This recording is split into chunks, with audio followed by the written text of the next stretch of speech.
Bill? Man, that's another one, dude.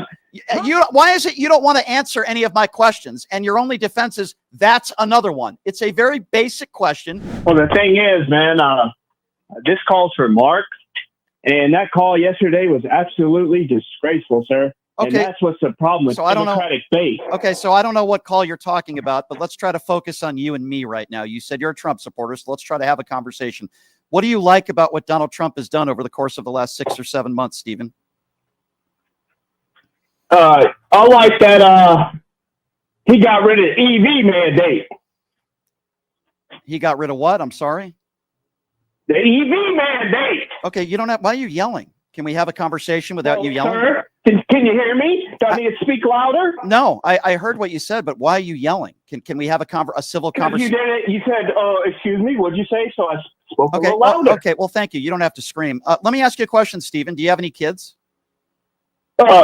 No. You don't. So let's just say if you had a daughter, Stephen, would you want to vote for somebody who admittedly went into teenage girls' locker rooms to look at teenagers in a sexual manner? Do you think that's appropriate? And do you think that's someone who should be the president of the United States or a 34 count felon? Wasn't in a sexual manner. He said that on the Howard Stern show. Did you not listen to the interview, sir? Because I did, and we played it on the show. Was it sexually? Yeah. How was it sexual, sir? Yep. He joked about it, and he talked about it, and he bragged about the fact that it's sexual. Okay, I'm sure. I could look at grown men and make a joke. Okay.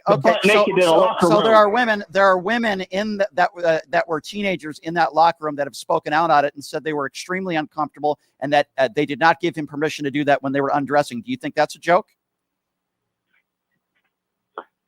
You know what, sir? You say the same thing over and over. No. Answer the question. Answer the question. Don't dodge it. You've already asked it. You don't want to answer the question. I see. It's interesting. Okay, let's go with some other stuff then, Stephen. Are you comfortable with 15 million people losing their Medicaid coverage in the big and beautiful bill? That's another one, dude. Why is it you don't want to answer any of my questions? And your only defense is that's another one. It's a very basic question. He just passed the big and beautiful bill. Answer the question. Otherwise, you are a coward. You don't know how to work. You work 2 hours a day. Okay, so now you're going to go to ad hominem attacks and personal insults because you can't answer my question. First of all, you're the guy who listens to this show, and you're the guy who used your little Trump fingers, even though you're not capable of answering a question. You're the person who called into this show. I don't work 2 hours a day. You have no idea how a radio show works and how much work goes into it. So, Stephen, we'll try this one more time. And I haven't called you any names yet, but you've called me names and you haven't answered any of my questions. I've asked you a couple, and your only defense is, is that your go-to? So I've asked you 2 questions. You've dodged them. I'll ask you another one. Do you think those who beat police officers on January 6th are hostages and patriots? Again. Bye-bye. Have a nice day. You're a waste of my time. You won't answer any of my questions because you are a very, as Trump would say, low IQ person. If you're going to call in and say you're a Trump supporter, then answer my questions. If you're not going to answer my questions, then don't call into the show.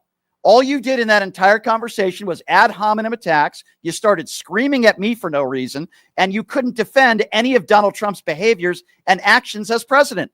And your only go-to was, again, you always go to that. Why don't you answer the question? I'll respond by saying, again, you Trump supporters, when I pin you in a corner and I ask you to defend the indefensible and you can't do it, so then you start attacking me.